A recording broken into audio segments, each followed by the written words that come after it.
Hi friends, ಎಲ್ಲರಿಗೂ ದೀಪಕರಣ ಪ್ರಪಂಚಕ್ಕೆ ಸ್ವಾಗತ.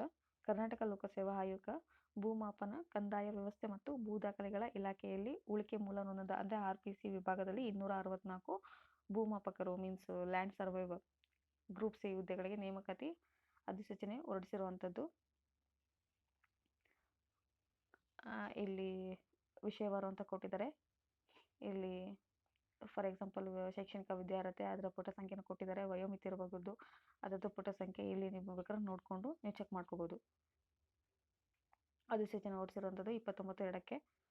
ಇಲ್ಲಿ ಇಲಾಖೆ ಹೆಸರು ಭೂಮಾಪನ, ಕಂದಾಯ ವ್ಯವಸ್ಥೆ ಮತ್ತು ಭೂ ದಾಖಲೆಗಳ ಇಲಾಖೆ. ಹುದ್ದೆಯ ಪದನಾಮ ಲ್ಯಾಂಡ್ ಸರ್ವೈವರ್ ಭೂಮಾಪಕರು. ಟೋಟಲ್ ಹುದ್ದೆಗಳು ಬಂದು 264. ಗ್ರೂಪ್ ಸಿ ಉಳಿಕೆ ಮೂಲ ವೃಂದ ಅಂತ ಕೊಟ್ಟಿದ್ದಾರೆ. ವೇತನ ಶ್ರೇಣಿ 23,500ರಿಂದ 47,650 ಇದೆ. ಅರ್ಜಿ ಸಲ್ಲಿಸಲು ನಿಗದಿಪಡಿಸಿದ ದಿನಾಂಕ ಪ್ರಾರಂಭ ಆಗೋದು 11/3ನೇ ತಾರೀಕು. ಅರ್ಜಿ ಸಲ್ಲಿಸಲು ಕೊನೆಯ ದಿನಾಂಕ ಏಪ್ರಿಲ್ 10ಕ್ಕೆ ಇರುವಂಥದ್ದು. ನೆಕ್ಸ್ಟು ಇಲ್ಲಿ ತಾತ್ಕಾಲಿಕ ಪರೀಕ್ಷೆ ದಿನಾಂಕ ಕೊಟ್ಟಿದ್ದಾರೆ. ಇಲ್ಲಿ ಕನ್ನಡ ಭಾಷಾ ಪರೀಕ್ಷೆ ಜುಲೈ 20ನೇ ತಾರೀಕಿದೆ. ಸ್ಪರ್ಧಾತ್ಮಕ ಪರೀಕ್ಷೆ ಜುಲೈ 21ನೇ ತಾರೀಕು ಇರುವಂಥದ್ದು. ನೆಕ್ಸ್ಟು ಇಲ್ಲಿ ಶೈಕ್ಷಣಿಕ ವಿದ್ಯಾರ್ಹತೆ ಕೊಟ್ಟಿದ್ದಾರೆ. ಇಲ್ಲಿ ಸ್ಥಾಪಿತವಾದ ಯಾವುದೇ ವಿಶ್ವವಿದ್ಯಾಲಯ BE ಸಿವಿಲ್ ಕೇಳಿದ್ದಾರೆ, ಅಥವಾ BTech ಸಿವಿಲ್ ಕೇಳಿದ್ದಾರೆ, ಅಥವಾ ಸಿವಿಲ್ ಇಂಜಿನಿಯರ್ ಡಿಪ್ಲೊಮಾದಲ್ಲಿ ಉತ್ತೀರ್ಣರಾಗಿರಬೇಕು ಅಂತ ತಿಳಿಸಿದ್ದಾರೆ. ನೆಕ್ಸ್ಟ್ ಪದವಿ PUCL ಕೇಳಿದ್ದಾರೆ. ಅದಿಲ್ಲ ಅಂತ ಅಂದರೆ ಇಲ್ಲಿ ಕೊಟ್ಟಿದ್ದಾರೆ ನೋಡಿ, ಯಾವುದಿದೆ ನೋಡ್ಕೊಳ್ಳಿ. ನೆಕ್ಸ್ಟು ಅದು ಇಲ್ಲ ಅಂತ ಅಂದರೆ ಸೆಕೆಂಡು CL ಒಂದು ಆಪ್ಷನ್ ಕೊಟ್ಟಿದ್ದಾರೆ ನೋಡಿ.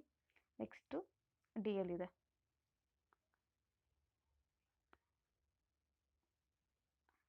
ನೀವು ಯಾವಾಗಲೂ ನೋಟಿಫಿಕೇಶನ್ನ ಓದ್ಕೊಂಡ ನಂತರನೇ ಅರ್ಜಿ ಸಲ್ಲಿಸಬೇಕು ಅಂತ ಹೇಳಿದ್ದಾರೆ. ಒಮ್ಮೆ ಅರ್ಜಿ ಸಲ್ಲಿಸಿದ ನಂತರ ಅರ್ಜಿಯಲ್ಲಿ ವಿವರಗಳನ್ನು ತಿದ್ದುಪಡಿ ಅಥವಾ ಸೇರ್ಪಡೆ ಮಾಡುವಂತೆ ನೀಡುವ ಯಾವುದೇ ಮನವಿಗಳನ್ನು ತಿರಸ್ಕರಿಸಲಾಗುವುದು ಅಂತ ಹೇಳಿದ್ದಾರೆ. ನೀವು ವಿದ್ಯಾರ್ಹತೆ ಆಗಿರ್ಬೋದು ಮತ್ತು ವಯೋಮಿತಿ ಆಗಿರ್ಬೋದು, ಅಥವಾ ಅವರು ನೀವೇನಾರು ಮೀಸಲಾತಿ ಕ್ಲೈಮ್ ಮಾಡ್ತಾ ಇದ್ದಾರಂತ ಕೊನೆಯ ದಿನಾಂಕದೊಳಗೆ ಎಲ್ಲ ಚಾಲ್ತಿಯಲ್ಲಿರಬೇಕು ಅಂತ ಹೇಳಿದ್ದಾರೆ.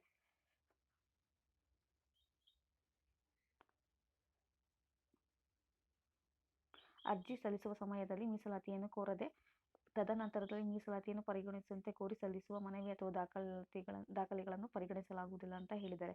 ನೆಕ್ಸ್ಟ್ ನಿಮ್ಮ ಫೋಟೋಗ್ರಾಫ್ ಇರ್ಬೋದು, ಸಿಗ್ನೇಚರ್ ಆಗಿರ್ಬೋದು, ಅದೆಲ್ಲ ಕರೆಕ್ಟ್ ರೀತಿಯಲ್ಲಿ ನೀವು ಅಪ್ಲೋಡ್ ಮಾಡಬೇಕು ಅಂತ ಹೇಳಿದ್ದಾರೆ. ಒಂದು ವೇಳೆ ನೀವು ಕರೆಕ್ಟಾಗಿ ಅಪ್ಲೋಡ್ ಮಾಡಿಲ್ಲ ಅಂತಂದರೆ ಅಪ್ಲಿಕೇಶನ್ ರಿಜೆಕ್ಟ್ ಆಗುವಂಥ ಚಾನ್ಸಸ್ ಇರುತ್ತೆ. ಸೊ ಭಾವಚಿತ್ರ, ಸಹಿ ಆಗಿರ್ಬೋದು, ವಿದ್ಯಾರ್ಹತೆ, ವಯೋಮಿತಿ ಮತ್ತು ಮೀಸಲಾತಿ ಎಲ್ಲದನ್ನು ಕೂಡ ಲಾಸ್ಟ್ ಡೇಟಲ್ಲಿ ಚಾಲ್ತಿಯರ ಹಾಗೆ ಅಪ್ಲೋಡ್ ಮಾಡಿ. ಆಮೇಲೆ ಸಿಗ್ನೇಚರು, ಫೋಟೋಸು ಅದೆಲ್ಲನೂ ಹೇಳಿದ್ದಾರೆ. ಅದು 200 KB ಒಳಗೆ ಫೋಟೋಸ್ ಇರಬೇಕು. ಅದು ರೀಸೆಂಟು ಫೋಟೋಗ್ರಾಫು. ಸಿಗ್ನೇಚರ್ ಬಂದು ನಿಮಗೆ 70 KB ಒಳಗಡೆ ಇರಬೇಕು. ಅದನ್ನ ಕೆಳಗಡೆ ಕೊಟ್ಟಿದ್ದಾರೆ. ಇದೇ ನೋಟಿಫಿಕೇಶನ್ ಇದೆ, ತೋರಿಸ್ತೇನೆ.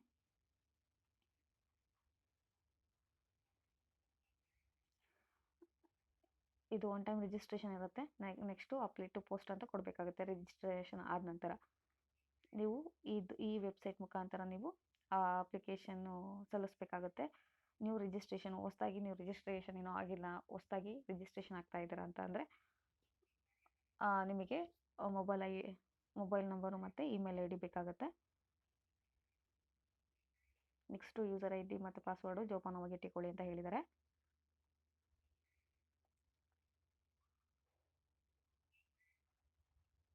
ನೆಕ್ಸ್ಟು ಆಯೋಗಕ್ಕೆ ಪತ್ರ ವ್ಯವಹಾರ ಅಥವಾ ಇಮೇಲ್ ಮೂಲಕ ಕಳಿಸುವ ಕೋರಿಕೆಯನ್ನು ಪರಿಗಣಿಸಲಾಗುವುದು ಅಂತ ಹೇಳಿದ್ದಾರೆ. ಇಲ್ಲೊಂದು ಸೂಚನೆ ಕೊಟ್ಟಿದ್ದಾರೆ, ನೋಡ್ಕೊಳ್ಳಿ. SLC 2002 ಅದಕ್ಕಿಂತ ಹಿಂದೆ ಓದಿದರೆ ಮ್ಯಾನ್ಯಲ್ ಎಂಟ್ರಿ ಮಾಡಬೇಕಾಗುತ್ತೆ. 2003 ನಂತರ ಮಾಡಿದರೆ ನೀವು ರಿಜಿಸ್ಟರ್ ನಂಬರ್ ಎಂಟ್ರಿ ಮಾಡಿದ ತಕ್ಷಣ ಬೋರ್ಡಿಂದ ನೇರವಾಗಿ ದಾಖಲಾಗುತ್ತದೆ ಅಂತ ಹೇಳಿದ್ದಾರೆ. CBSE ಕೂಡ ಸೇಮ್ ಕೊಟ್ಟಿದ್ದಾರೆ. ಇನ್ಸ್ಟ್ರಕ್ಷನ್ಸ್ ಎಲ್ಲ ಇಲ್ಲಿ ಕೊಟ್ಟಿದ್ದಾರೆ, ಒಂದ್ಸತಿ ಓದ್ಕೊಳ್ಳಿ. ಆಮೇಲೆ ನಿಮ್ಮ ಕಾಯಂ ವಿಳಾಸನೂ ಅಷ್ಟೇ. ಆಧಾರ್, ಕುಟುಂಬ ID, ರೇಷನ್ ಕಾರ್ಡು ಸಂಖ್ಯೆಗಳನ್ನು ನಮೂದಿಸಿದಲ್ಲಿ ನಿಮ್ಮ ಕಾಯಂ ವಿಳಾಸದ ಮಾಹಿತಿಯನ್ನು ಸ್ವಯಂಚಾಲಿತವಾಗಿ ಪಡೆಯಲಾಗುವುದು ಅಂತ ಹೇಳಿದ್ದಾರೆ. ನೆಕ್ಸ್ಟ್ ಸೇವ್ ಬಟನ್ನು ಅನ್ನು ಬಳಸಿಕೊಂಡು ಅದನ್ನು ಉಳಿಸಲು ಖಚಿತಪಡಿಸಿಕೊಳ್ಳಿ ಅಂತ ಹೇಳಿದ್ದಾರೆ.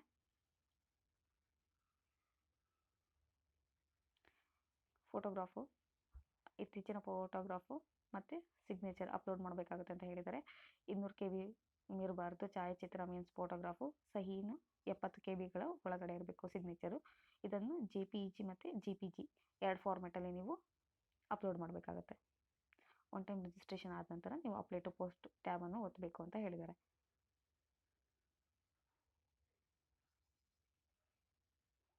ನೆಕ್ಸ್ಟು ನಿಮಗೆ ಪೇಮೆಂಟ್ ಮಾಡಲಿಕ್ಕೆ ಓಕೆ, ನೀವು ಅರ್ಜಿ ಸಲ್ಲಿಸಿದ್ರಲ್ಲಿ ಏನಾದ್ರು ಬದಲಾವಣೆ ಮಾಡಲು ಇಚ್ಛಿಸಿದ್ರಿ ಅಂತ ಅಂದರೆ ಅಪ್ಲೈ ಟು ಪೋಸ್ಟ್ ಟ್ಯಾಬಲ್ಲಿ ಡಿಲೀಟ್ ಅಂತ ಒಂದು ಆಪ್ಷನ್ಸ್ ಇರುತ್ತೆ. ನೀವು ಡಿಲೀಟ್ ಮಾಡಿ ಹೊಸದಾಗಿ ನೀವು ಅಪ್ಲಿಕೇಶನ್ ಹಾಕ್ಬೋದು ಅಂತ ಹೇಳಿದ್ದಾರೆ. ಒಂದು ವೇಳೆ ನೀವು ಆಲ್ರೆಡಿ ಅಪ್ಲೈ ಮಾಡಿ ಅದರದ್ದು ಫೀಸ್ ಕೂಡ ನೀವು ಪೇ ಮಾಡಿದ್ರಿ ಅಂತ ಅಂದರೆ ಅದನ್ನು ಆಯೋಗದಿಂದ ಹಿಂತಿರುಗಿಸಲಾಗುವುದಿಲ್ಲ ಅಂತ ಹೇಳಿದ್ದಾರೆ. ನೆಕ್ಸ್ಟು ಇಲ್ಲಿ ಯಾರಿಗೆ ಎಕ್ಸಾಮ್ಟೆಡ್ ಇದೆ ಅಂತ ಫೀಸು SC ST CAT 1 ದೈಹಿಕ ಅಂಗವಿಕಲ ಅಭ್ಯರ್ಥಿಗಳಿಗೆ ಯಾವುದೇ ಶುಲ್ಕ ಪಾವತಿಸುವುದರಿಂದ ವಿನಾಯಿತಿ ನೀಡಲಾಗಿದೆ ಅಂತ ಹೇಳಿದ್ದಾರೆ. ನೆಕ್ಸ್ಟು ನೀವು ಇಲ್ಲಿ net banking, debit, credit, UPI ಮುಖಾಂತರ ಫೀಸ್ನ ಪೇ ಮಾಡ್ಬೋದು. ಇಲ್ಲಿ ಫೀಸ್ ಹೇಗೆ ಪೇ ಮಾಡೋದು ಅನ್ನೋ ಒಂದು ಇನ್ಸ್ಟ್ರಕ್ಷನ್ಸ್ ಕೊಟ್ಟಿದ್ದಾರೆ, ಇದನ್ನು ಓದ್ಕೊಳ್ಳಿ. ನೆಕ್ಸ್ಟು ನೀವು ಫೀಸ್ನ ಪೇ ಮಾಡ್ತಾ ಇದ್ದೀರಾ ಅಂದರೆ ಬ್ರೌಸರ್ ಕ್ಲೋಸು, ರಿಫ್ರೆಶು ಅಥವಾ ಬ್ಯಾಕ್ ಬಟನ್ ಒತ್ತಬಾರ್ದು ಅಂತ ಹೇಳಿದ್ದಾರೆ. ಪ್ರೊಸೆಸಿಂಗ್ ಪೆಂಡಿಂಗ್ ಬಂತಂದರೆ ವೇಟ್ ಮಾಡಿ ಅಂತ ಹೇಳಿದ್ದಾರೆ. ಇದರ ಬಗ್ಗೆ ಆಯೋಗವನ್ನು ಸಂಪರ್ಕಿಸುವ ಅಥವಾ ಮೇಲ್ ಮಾಡುವ ಅಥವಾ ಮಾಹಿತಿ ಕೇಳುವ ಅವಕಾಶ ಇರುವುದಿಲ್ಲ ಅಂತಲೂ ಹೇಳಿದ್ದಾರೆ.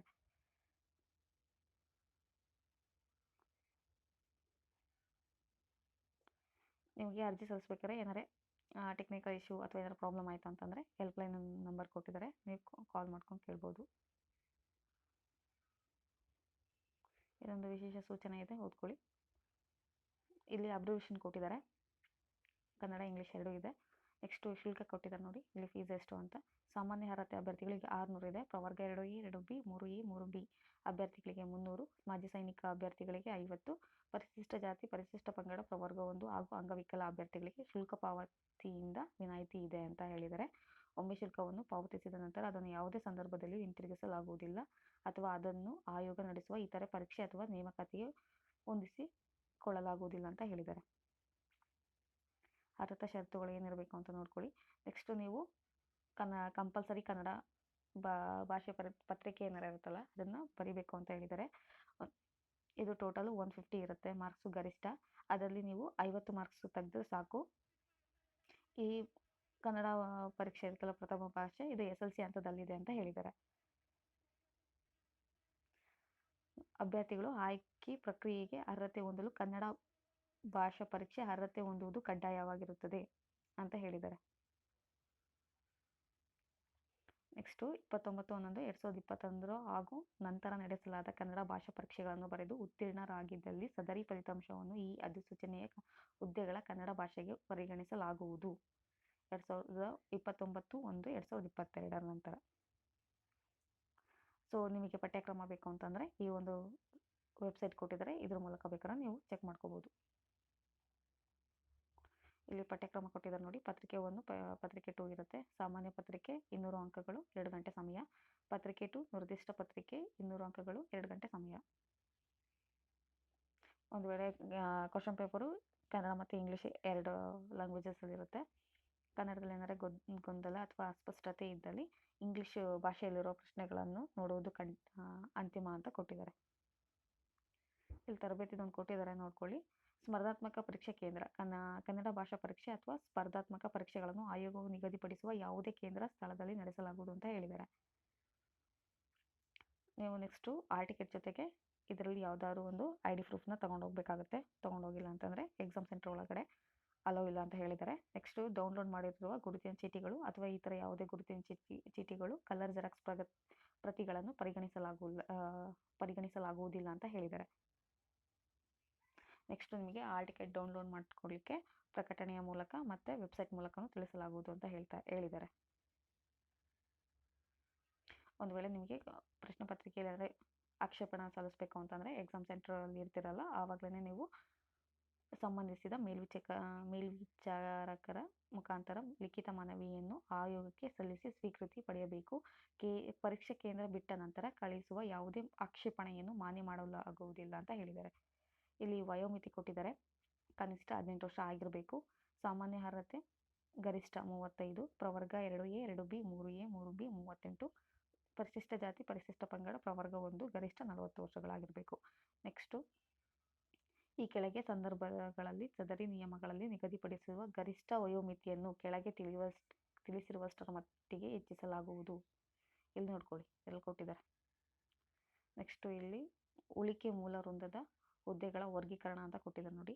ಟೋಟಲ್ 264 ಹುದ್ದೆಗಳಿರುತ್ತೆ.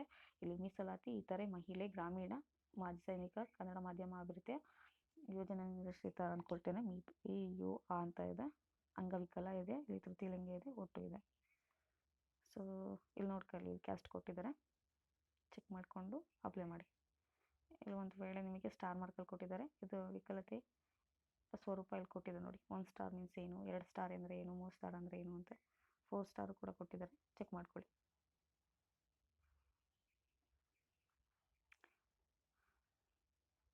ಕೊನೆಯ ದಿನಾಂಕದಂದು ಚಾಲ್ತಿಯಲ್ಲಿರುವಂತೆ ಕಡ್ಡಾಯವಾಗಿ ಪಡೆದಿಟ್ಟುಕೊಂಡು ಅರ್ಜಿಯೊಂದಿಗೆ ಅಪ್ಲೋಡ್ ಮಾಡಬೇಕು. ತಪ್ಪಿದ್ದಲ್ಲಿ ಅವರ ಮೀಸಲಾತಿ ಅಥವಾ ಅಭ್ಯರ್ಥಿತ್ವವನ್ನು ಪರಿಗಣಿಸಲಾಗುವುದಿಲ್ಲ ಅಂತ ಕೊಟ್ಟಿದ್ದಾರೆ. ನೆಕ್ಸ್ಟ್ ಇಲ್ಲಿ ವಿದ್ಯಾರ್ಹತೆ, ನೆಕ್ಸ್ಟ್ ಜನ್ಮ ದಿನಾಂಕ ಕೇಳಿದ್ದಾರೆ. ನೆಕ್ಸ್ಟ್ ಸೈನಿಕ ಸೇವೆಯಿಂದ ಬಿಡುಗಡೆ, ಪರಿಶಿಷ್ಟ ಜಾತಿ ಪಂಗಡದವರು ಮತ್ತು ಸಾಮಾನ್ಯ ಅರ್ಹತೆ, ಕನ್ನಡ ಮಾಧ್ಯಮದಲ್ಲಿ, ಅಂಗವಿಕಲ ಯೋಜನೆಗಳಿಂದ ನಿರಾಶ್ರಿತರಾದ ಅಭ್ಯರ್ಥಿಗಳಿಗೆ. ಮೇಲೆ ಹುದ್ದೆಗಳ ವರ್ಗೀಕರಣ ಇತ್ತಲ್ಲ ಅದು. ನೆಕ್ಸ್ಟು ಈ ಪ್ರಮಾಣ ಪತ್ರಗಳನ್ನು ನಮ್ಮನೆ DEF ಅಲ್ಲಿ ಕೊಟ್ಟಿದ್ದಾರೆ. ನೀವೇನೇನು ಕ್ಲೈಮ್ ಮಾಡ್ತಿರಲ್ಲ ಅದೆಲ್ಲ ಪ್ರಮಾಣ ಪತ್ರಗಳು ನಿಮ್ಮ ಹತ್ರ ಇರಬೇಕಾಗತ್ತೆ. ಅದು ಕೊನೆಯ ದಿನಾಂಕದೊಳಗೆ.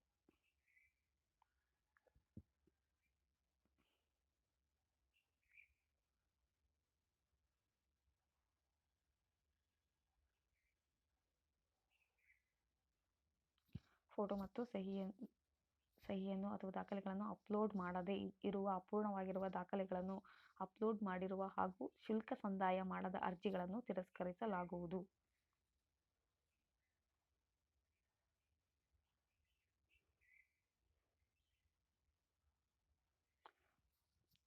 ನೋಡಿ, ಇಲ್ಲಿ ಆಯೋಗದ ಪತ್ರ ವಿವರ ಅಂತ ಏನಿದೆಯಲ್ಲ, ಇದೊಂದು ವೇಳೆ ನಿಮಗೆ ವಿಳಾಸದಲ್ಲಿ ಅಥವಾ ಏನಾದರೂ ಪ್ರಾಬ್ಲಮ್ ಇತ್ತು ಅಂತ ಅಂದರೆ ನೀವು ಈ ಮೂಲಕ ಅವರು ಅದನ್ನು ಪ್ರಯತ್ನಿಸ್ತಾರೆ ಅಂತ ಹೇಳಿದ್ದಾರೆ. ಸೊ ನೀವು ಅರ್ಜಿ ಹಾಕಬೇಕಾದ್ರೆ ಕೇರ್ಫುಲ್ಲಾಗಿ ಅಪ್ಲೈ ಮಾಡಿ. ದೂರವಾಣಿ ಸಂಖ್ಯೆಗಳು ಕೊಟ್ಟಿದ್ದಾರೆ. ಇಲ್ಲಿ ಕೇಂದ್ರ ಕಚೇರಿ ಮಾಹಿತಿ, ಇದು ಮೈಸೂರು, ಬೆಳಗಾವಿ, ಕಲಬುರಗಿ, ಶಿವಮೊಗ್ಗ ಅಂತ ಕೊಟ್ಟಿದ್ದಾರೆ.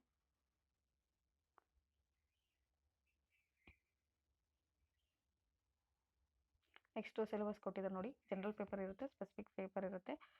ಸೊ ಅವರು ಎಷ್ಟು % ಕೇಳ್ತಾರೆ, ಯಾವ್ಯಾವ ಸಬ್ಜೆಕ್ಟ್ ಮೇಲೆ ಅನ್ನೋದು ಕೊಟ್ಟಿದ್ದಾರೆ. ಎಲ್ಲ ಒಂದ್ಸತಿ ನೋಡ್ಕೊಳ್ಳಿ.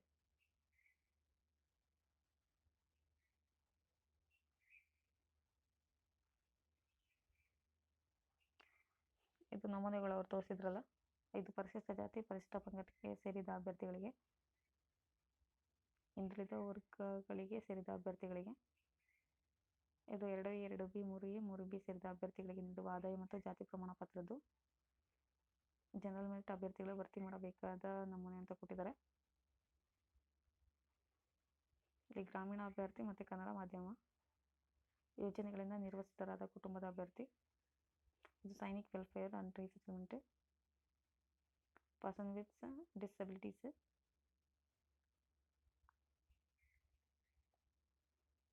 ಓಕೆ. ಒಂದ್ಸತಿ ನೀವು ನೋಟಿಫಿಕೇಶನ್ ಓದ್ಕೊಂಡು ಆಮೇಲೆ ನೀವು ರಿಜಿಸ್ಟ್ರೇಷನ್ ಆಗೋರು ಇಮೇಲ್ ID ಮತ್ತು ಫೋನ್ ನಂಬರ್ ಎಲ್ಲ ಇರಬೇಕಾಗುತ್ತೆ ಅಂತ ಹೇಳಿದ್ದಾರೆ. ಮತ್ತು ಅದನ್ನು ಪಾಸ್ವರ್ಡು ಮತ್ತು ಯೂಸರ್ ನೇಮ್ ಏನಿಲ್ಲ ಅದು ಜೋಪಾನವಾಗಿ ಇಟ್ಟುಕೊಳ್ಳಿ ಅಂತಲೇ ಹೇಳಿದ್ದಾರೆ. ಯಾಕಂದರೆ ಇದು ಓನ್ಲಿ ಒಂದ್ಸತಿ ಮಾತ್ರ ನೀವು OTR ಆಗುವಂಥದ್ದು ರಿಜಿಸ್ಟ್ರೇಷನು. ಇನ್ನು ಈ ತಿಂಗಳು 11/3 ಇರುವಂಥದ್ದು, 11ನೇ ತಾರೀಕಿಂದ. ಒಂದ್ಸತಿ ನೋಡ್ಕೊಳ್ಳಿ, ಕ್ಲೀನಾಗಿ ನೋಟಿಫಿಕೇಶನ್ ಓದ್ಕೊಂಡು ಆನಂತರ ನೀವು ಅರ್ಜಿ ಸಲ್ಲಿಸಿ. ಅವರು ಹುದ್ದೆಗಳ ವರ್ಗೀಕರಣ ಅಂತ ಕೊಟ್ಟಿದ್ದಾರೆ, ಯಾವ ಹುದ್ದೆಗಳಿಗೆ ಅಂತ ನೀವು ಅಪ್ಲೈ ಮಾಡ್ಕೊಳ್ಳಿ. ಮೀನ್ಸ್ ಅಂತ ಅಂದರೆ ಟೋಟಲ್ 264 ಹುದ್ದೆಗಳು ಕೊಟ್ಟಿದ್ದಾರೆ.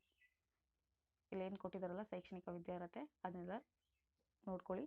ಆಮೇಲೆ ಮೀಸಲಾತಿ ಇದೆಯಲ್ಲ ಅದನ್ನು ಕೂಡ ನೀವು ಅಂದರೆ ಅಪ್ಲೈ ಮಾಡೋ ಕೊನೆಯ ದಿನಾಂಕದೊಳಗೆ ಚಾಲ್ತಿಯಲ್ಲಿರುವಂತೆ ಇಟ್ಕೊಂಡಿರಬೇಕು ಅಂತ ಹೇಳಿದ್ದಾರೆ. Thanks for the watching.